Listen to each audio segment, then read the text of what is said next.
গাড়িতে উঠাই দেন। আচ্ছা ঠিক আছে, দেন টাকা দেন। আচ্ছা, এই মনির, বাইকে টাকাগুলো বের করে দে। লন খান সাহেব। এই যে ভাই, এখানে 5 লাখ আছে, কই না লোন?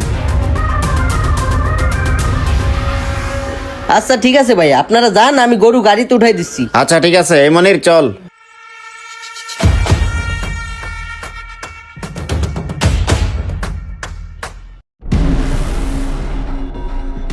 আরে ওইটা কেডা? মাহিন না? এই মাহিন, এদিকে আয়। আরে ভাইয়া না? কিরে তুই কখন আসলি? ভাই 7 তারিখে তো ঈদ, এই জন্য আজকে মাদ্রাসা ছুটি দিয়ে দিছে, তাই তো বাড়িতে আসলাম। ও আচ্ছা, বুঝতে পারছি। এই দেখ, গরু কিনছি। এলাকার সবার থেকে আমাদের গরু বড়, আর আমরা সারা এই এলাকায় কেউ কখনো বড় গরু দিয়ে কোরবানি দিতে পারে নাই। ও ভাইয়া, এই গরু কিনছো? গরু তো মাশাল্লাহ অনেক বড়। শোন মাহিন, আমরা সবসময় বড় করে দিয়ে কোরবানি দেই, তাই এইবার আমরা বড় করে দিয়ে কোরবানি দিব। আর বড় করে দিয়ে যদি কোরবানি দিতে না পারি, তখন তো আমাদের বংশের মান সম্মান থাকবে না, মানুষ আমাদেরকে কি বলবে? ভাইয়া বড় গরু কিনছো ঠিক আছে, তবে এত বড় গরু না কিনলেও হইতো। আরে কি কস বেটা, এত বড় গরু না কিনলেও হইতো? তোর মাদ্রাসায় পড়াইছি না, যেন একটা ব্যাগ কিলি বানাইছি।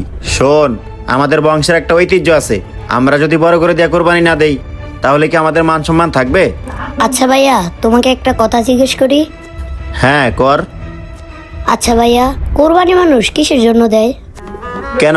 আল্লাহকে সন্তুষ্টি করার জন্য। ভাইয়া, আল্লাহকে সন্তুষ্টি করার জন্যই যদি মানুষ কুরবানি দেয়, তাহলে তো তুমি আল্লাহকে সন্তুষ্টি করবার জন্য কুরবানি দিতেছো না। আরে তুই এসব কি বলতেছস?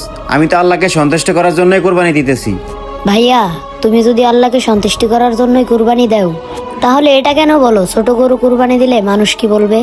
শোনো ভাইয়া, কোরবানি মানুষকে দেখানোর জন্য না, কোরবানি হচ্ছে আল্লাহকে সন্তুষ্ট করার জন্য। যে জায়গায় নিজের জীবনকে জবাই করার কথা ছিল, নিজের জীবনকে কুরবানি করা, সে জায়গায় আল্লাহ কি চাইছে?